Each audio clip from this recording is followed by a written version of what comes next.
Unique items are everywhere in Dragon Age the Veilguard, but unless you know where to look, you'll spend hours wandering Thedas, searching for that next upgrade.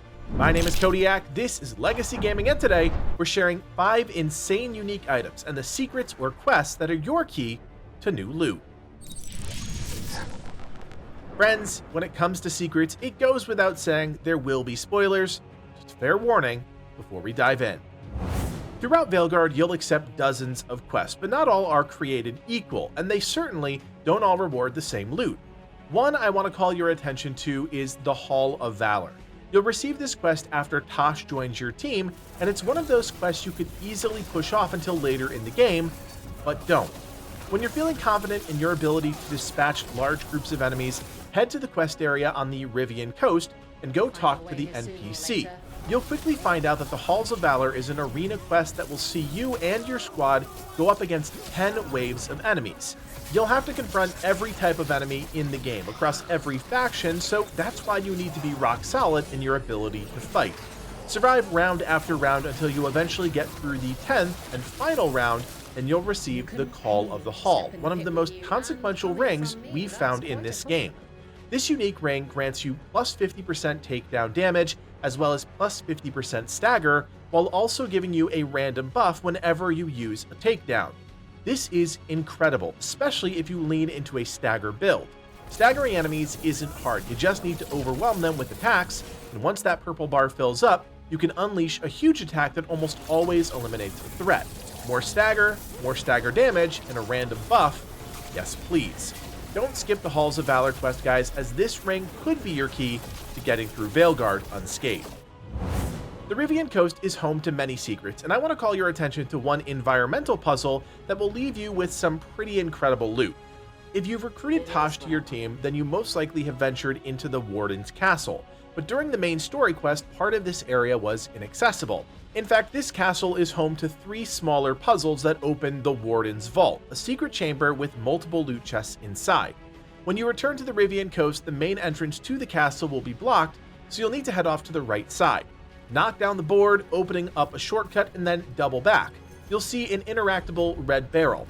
Use Tosh to explode the barrel, opening a huge gap in the wall.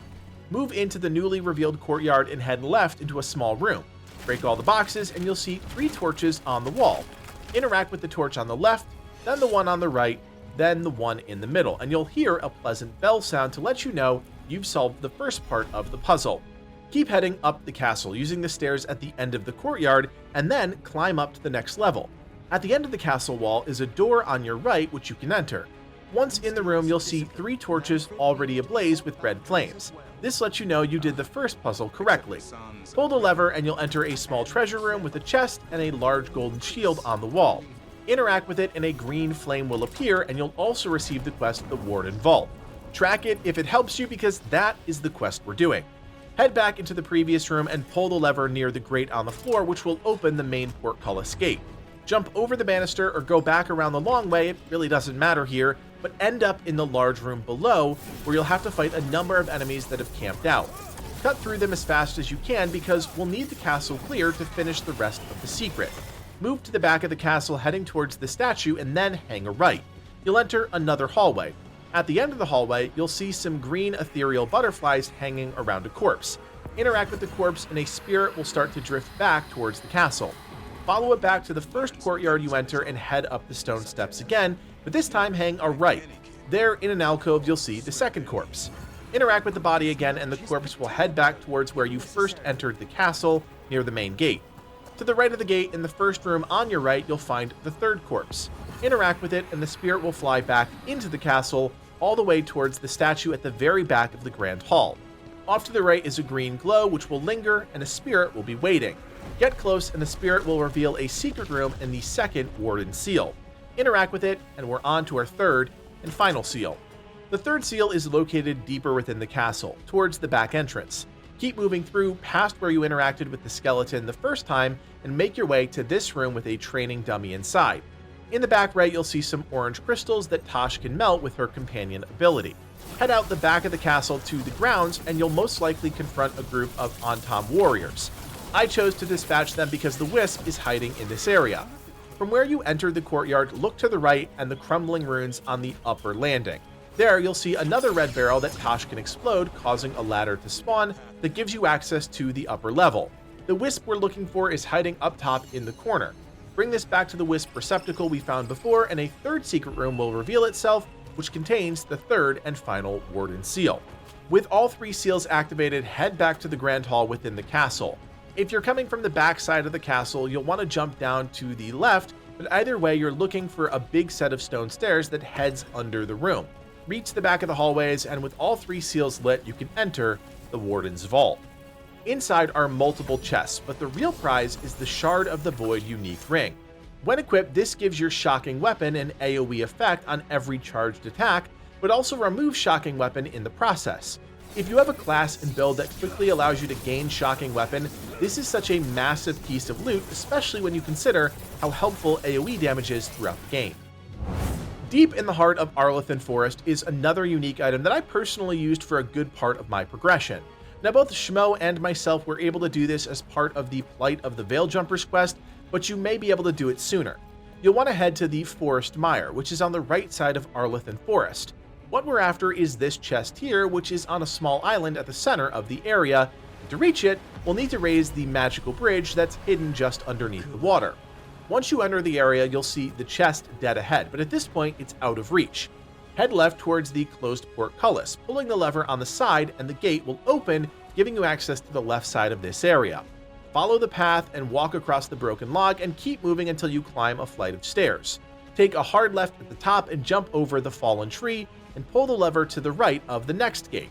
Then, walk across the beam until you reach a barrier. Pull the crystal out and the barrier will dissipate. Just ahead is one of those beam devices. Take the crystal you just picked up and activate it. Once you do that, point the beam at the crystal that's over the central island, and you'll have activated your first of 3 nodes. From here, you'll want to drop down and make your way towards the second beam, which is actually just a short distance away. Head back the way you came across the beam and through the gate until you get to the top of the stairs. Jump through the opening here and you'll land near a deactivated beam and 2 statues. Break the boxes behind one of the statues and you'll pick up a power crystal, which you can then use to power the nearby beam. Then turn that second beam towards the power node above the central island to activate it. From here, head left and make your way up the hill.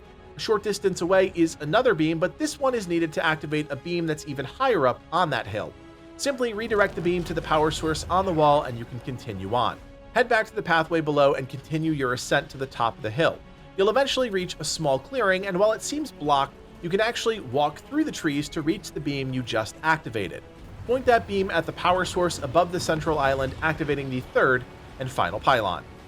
Now, there's no real order to doing this. In fact, Shmo and I both did it in slightly different orders, but what's important is just activating the 3 power beams directly above that central island.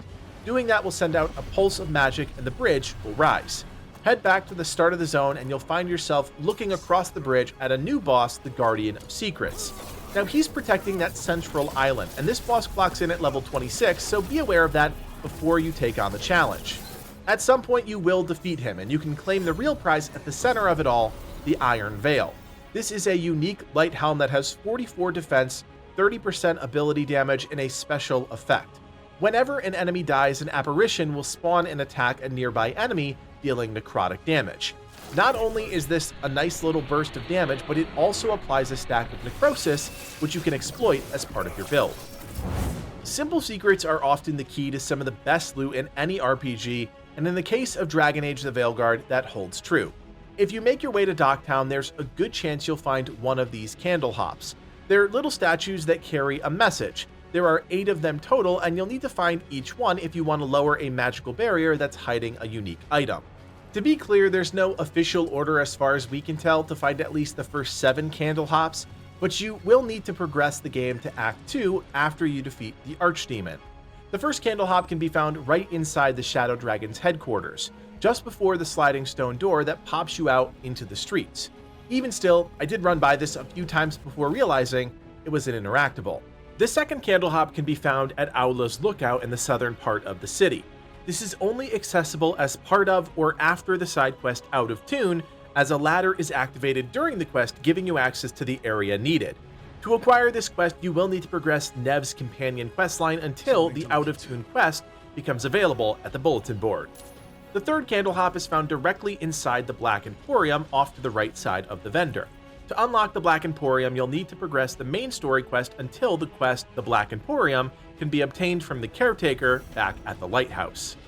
The fourth Candlehop is located in the Warrens, in the northeast part of the city.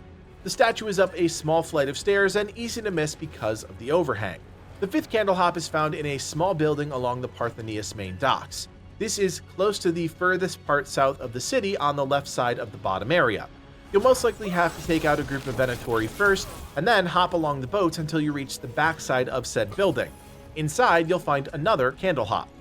The sixth Candlehop is found inside the Thread Storehouse on the western side of the city. This statue was easily the most elusive as it's tucked away in the back corner of a side room. The seventh Candlehop is found in the Temple Courtyard, which is in the central part of Docktown to the west of the Black Emporium. With 7 Candlehops found, you'll receive one final message. Back with the Shadow Friends, where our message first found you. This is your indication that you can head back to the Shadow Dragon's headquarters, where it all started. There, directly opposite from where you found the first Candlehop statue, will be the 8th, guarding a magical barrier. Interact with the final statue and the barrier will dissipate, and you'll be able to make your way inside. Upstairs, you'll find a unique treasure chest, and the best part about this secret is that your reward will vary based on your class. For warriors, you'll receive the Imperial Knot, which is a unique maul that deals 440 physical damage and 425 stagger. It also grants +6 to maximum necrosis stacks, while simultaneously decreasing necrosis damage by 50%. The kicker is that the weapon also applies necrosis, making it a truly unique weapon. For rogues, you're receiving virtually the same item, just in bow form. The Reptile Recurve deals 318 physical damage and 156 stagger. It also increases necrosis stacks by 6, reduces necrosis damage by 50%, and applies necrosis whenever you hit an enemy with the weapon. And for mages, you'll receive the Archon's Gaze, a unique elemental staff that has 240 electric damage, 188 stagger, which is pretty low, but with the added benefit that ranged attacks can hit up to 3 enemies. There's one unique item in Veilguard that I personally think might be the best in the entire game, and it only makes sense that to acquire it, you need to complete a string of quests in the Crossroads and defeat a level 45 boss. Step 1 is to find a series of statues and complete a number of memories all tied to Solus and his journey after the events of Dragon Age Inquisition. Each can be found in the Crossroads and for the most part can be completed once you've unlocked that part of the zone, but like I said, the final boss of this chain is level 45. To kick things off, you'll need to complete the quest Shades of the Blight. You'll get this as part of the main story quest, and it'll take you to Docktown where you'll reconnect with Morrigan and the Inquisitor. At the end of that cutscene, you'll be given a Dreadwolf statue, a memory fragment, which is one of many. Now, there's no order to how you collect the additional fragments, but to find any of them, we're heading to the Crossroads. The first statue we're going to hunt down can be found on the central island, and it starts here.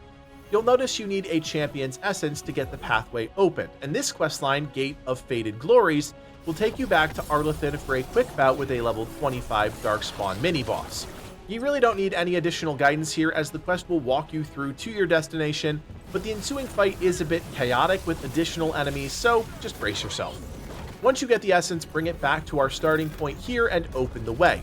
Once inside, you'll need to reach the end of the area. This involves fighting a few sets of enemies and then rotating a couple statues to materialize some bridges, but eventually you'll reach the end where you can pick up a Dreadwolf statue. There's another statue on this island as well, and that starts here. You'll enter through this wooded gateway and you'll enter a memory. This is a very straightforward pathway with little in the way of complexity, so push through defeating enemies and solving the environmental puzzles and claim the next statue. If we head to the southern island, the Undead area, we can pick up another statue. By heading to this small gated area and dropping down, you'll start the quest, The Labs Below. This is another Solus memory and is once again rather straightforward. You'll be fighting loads of Darkspawn during the quest, so prepare accordingly. Eventually, you'll reach the end and you'll be able to pick up another Dreadwolf statue. To get the next statue, we'll need to collect another Champion's Essence. This time, we're heading to Docktown for the Gate of Lost Ages quest. This will take us deep into a pit, and at this point, you know what to do. Wipe out the Darkspawn, including the level 20 mini-boss. Take that essence back to the Crossroads to unlock a new area of the southern island. Inside, you'll find a large group of Venatori and a large red crystal. Wipe them out and scoop up everything in this area. Once it's clear, head to the back and you'll see a ladder which will take you to another smaller area in the back. Clear out the enemies and break all the crystals to give you access to a ladder. Climb up to the top, clear out the enemies, and the next statue will materialize. For the final statue, we're heading to the Northern Islands and this location. This is our entry point to another memory and luckily another straightforward quest called Disrupt and Conquer. The memory will take you through a long forgotten battle, giving you more insight into Solus's actions before the events of Veilguard, and of course it ends with securing our final statue. Now with all 6 statues in hand, we can head back to the lighthouse and begin placing them around the outside of the central room. Once the memories have played out, you'll receive a new quest from the caretaker called Regrets of the Dreadwolf, and this is the final step in this long journey, but I promise, it's worth it. Make your way back to the crossroads and follow the quest until you come face to face with Mythal's Retribution. As I mentioned, this is a level 45 dragon boss and one of the highest level fights in the game, but eventually, at some point, you'll defeat it. Once you do, find the treasure chest at the end of the area and claim the ultimate prize, the amulet, a Pale Reflection. This increases your damage by 20% against all enemies with low health. Wearing the necklace also makes it so that every standard enemy is always considered low health. And if that wasn't enough, for every enemy you defeat, you gain 5% of your ultimate charge. When you consider how many skill tree talents can pile on and enhance your damage against low health enemies, this is huge.